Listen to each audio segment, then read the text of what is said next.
Hello and welcome to the latest episode of Zach's Tech Talk Tuesday. My name is Ryan McQueeney, and today we will be chatting about how and why the net neutrality debate has burst back into the conversation for those following the tech world, or maybe those who were really involved in the activism for this. It seems like not too long ago that it was really at the forefront of the public conversation, kind of faded away as net neutrality was repealed. And as we'll get into, a Senate vote to uphold some of the rules ended up not being voted on in the House of Representatives, so the repeal was made official. And then, like so many things in our culture, we moved from point to point very quickly and, kind of moved out of the national conversation. That being said, I think it's back this week. But before we get into that, we'll start with a few refreshers. Of course, important to know what net neutrality is. I think if you're listening to this podcast, you probably have a good grasp of it. But in case you don't, in the simplest of terms, net neutrality is the idea that internet service providers, ISPs, treat all data on the internet the same, not discriminating or throttling or charging more based off of where that data came from. So analogies here, I think, tend to miss many of the industry-specific nuances that make this topic so polarizing. But I always try to bring in the analogy or the comparison of utilities. So if we think of the way that internet is delivered to us these days, how important it is to us in our everyday lives, it's not unlike the delivery of traditional electric, gas, or water services, the old school familiar utilities, which obviously have been in industry for over 100 years now. Utilities can and do charge based on usage, but they don't charge you differently based on, say, the specific or outlet or faucet that you use in your home. And I think that's kind of where the two sides of the debate come from. I guess from a political standpoint, but really just, how you approach this topic, how you approach the idea of using the internet. Net neutrality, one of the companies that gets brought up a lot in this conversation is Netflix, because during peak Netflix hours, it is responsible for a really noticeable uptick in overall internet activity. So it's kind of like approaching this of, well, if Netflix is responsible for all of this activity, we as the ISPs should be able to charge more to access Netflix, or perhaps charge less to access something that competes with Netflix. Therefore, kind of offering that deal to the consumer. So do you think of that maybe as charging based on usage, as utilities do in many cases, or do you view that as going deeper into this and charging based off of, say, charging more for shower water because you use the majority of your water in the shower instead of looking at the full total? I'm going to leave any additional commentary from my perspective on that aside. I just think that's the best kind of analogy that you can make. Again, comparisons are difficult here, but that's close. Anyway, moving on here, net neutrality has actually been the topic of debate since the early 1990s and really picked up pace as a political conversation in the mid-2000s. And then in 2015, the Obama-era FCC reclassified ISPs into a different category, which are all defined by the Communication Act of 1934, and then being put into that category allowed net neutrality to go into effect based on previous court rulings. It's important to note that the rule was made not necessarily to fix a problem, but to kind of patch or prevent something that the Obama-era FCC foresaw as being a problem in the future. So net neutrality existed in the terms of that's just kind of how the internet service providers worked prior to the rule being in existence. But if you listen to proponents of net neutrality, they would say, hey, we recognize that the industry was evolving and changing, and we knew that this was something that we needed to finally get done. We'll get to some of the reason why that evolution matters at the end of this episode, but just want to note a little bit about the history there.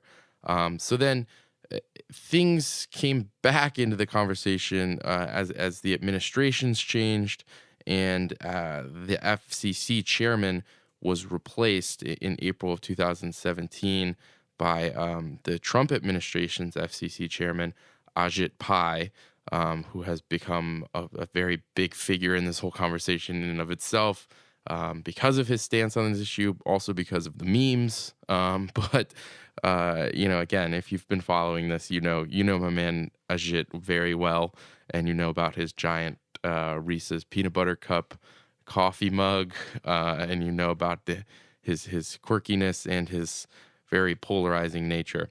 Anyway, Pai proposed to repeal the net neutrality policies as a big part of his platform, and then the FCC ended up voting in favor of repealing those policies 3-2 along party lines. The FCC board, or whatever, the people who have voting power, it's kind of strange.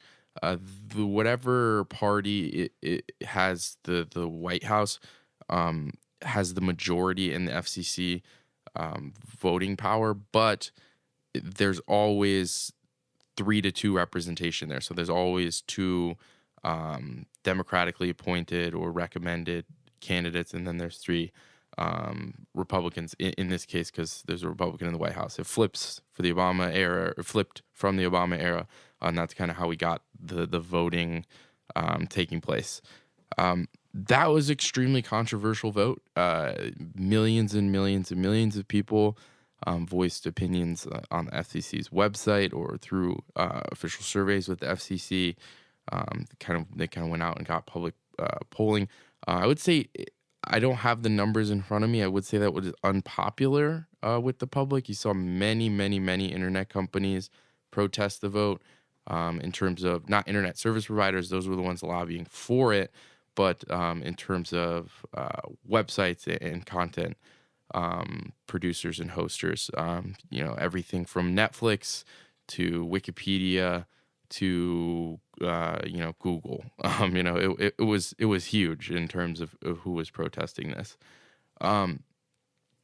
Then we kind of saw state governments say, well, not so fast. So 22 state attorneys generals actually sued the FCC in the wake of that repeal, and alleging that, among other things, that the public comment process had actually been fraudulent or manipulated or corrupted in some way.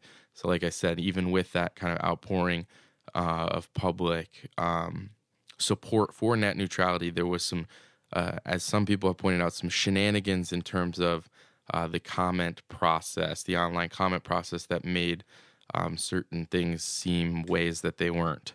But as I mentioned, on June 11th, these rules took effect.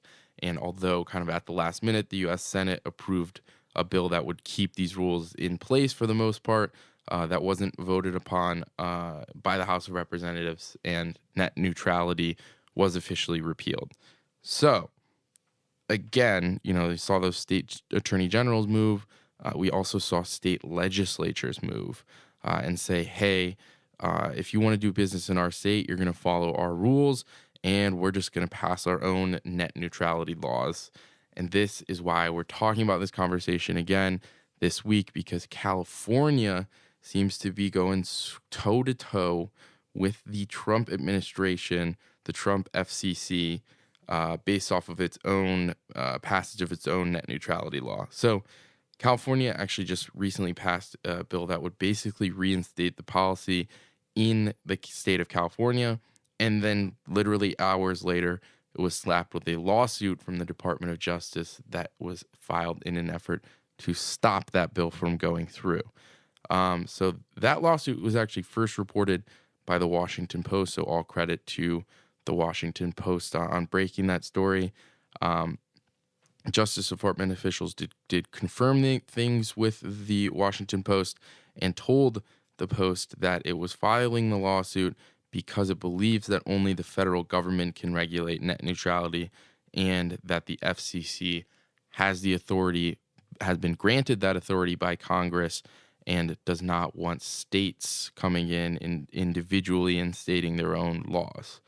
Um, in the announcement, in the confirmation of this, the Department of Justice stated that by signing the reinstation of net neutrality in California into law, California is, quote, attempting to subvert the federal government's deregulatory approach by imposing burdensome state regulations on the free internet, which is unlawful and anti-consumer, end quote. Um, what's interesting here is that Washington and Oregon have also passed their own net neutrality laws, and from what I know, are not facing the same type of lawsuit.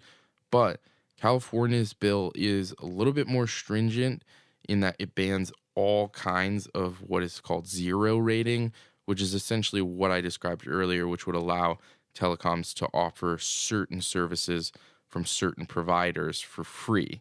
So that kind of gets us back to why this is important and why this is a topic in today's industry, in today's ISP business. And that's because of the kind of evolving nature of media, and especially digital media in today's world. So this becomes very interesting when the internet service providers are also the content owners. So think of AT&T and Time Warner, for example. AT&T traditionally has internet service.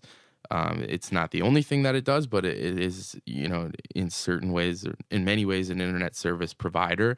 Other big internet service providers would be Comcast, Verizon. And what we've seen over the past few years is especially those three that I just mentioned, have all gone out and made a significant play in terms of owning their own content. So think AT&T, Time Warner. Obviously, Time Warner has plenty of media entities. And just because I brought in the Netflix example earlier, I'll mention that, Time Warner obviously owns HBO. So they have their HBO Go, HBO Now, which are competitors to Netflix at the end of the day. I think the concern here for people who want net neutrality to be in place is that it's unfair for AT&T to provide the network that you're accessing a service like HBO Now and Netflix on, and then have the ability to say, well, you can get on HBO Now for free, but we're going to charge you, or we're going to tack on an additional fee into our internet service if you access Netflix. We have not necessarily, I don't off the top of my head know of many deals explicitly like that. I know there are some mobile service providers who allow you more access to certain streaming platforms on the mobile platform, which is a different conversation, I believe, there from a regulatory standpoint. But that's the basic premise of the argument here. I think proponents of the net neutrality repeal, people who think this should continue to stay in place as the way it is now after the repeal, would say, hey, that deal that AT&T just offered you, where you get to offer HBO for free, maybe that saves you money. Maybe you decide, hey, I don't need to be going on Netflix. I'll have a cheaper overall internet bill. That'll save me money. Ajit Pai has been quick to point out that those types of offerings are popular in lower income communities. From consumer protection standpoint, we obviously want to make sure that lower income consumers are protected more and have more competitive offerings. I think that makes sense, certainly. I can also see, of course, the other side of the argument that I just laid out a second ago, where Netflix does not have the power to provide the internet service to access its network. And so it's slightly unfair, especially from their perspective, that a competitive service, which is owned by an internet service provider, can now kind of has pricing advantage that is outside of its own control. So that's the net neutrality debate in a nutshell. I'm certain I am missing a lot of interesting talking points here, and I definitely don't intend to misrepresent either side of the debate, trying to be as objective here as possible. But if you thought that I got it wrong or that I missed something, or if you want me to continue this conversation with something else in mind, or if you want me to cover a different story entirely, feel free to shoot me an email at podcast@zax.com. Also, make sure to check out all of our other exclusive audio content at zax.com/podcasts. And of course, please remember to subscribe and leave us a rating on Apple Podcasts. We are also available on SoundCloud, Spotify, Stitcher, basically anywhere you could possibly get your podcasts from. Check us out wherever you prefer. As always, thank you so much for listening to the Zax Tech Talk Tuesday show. We will see you next time.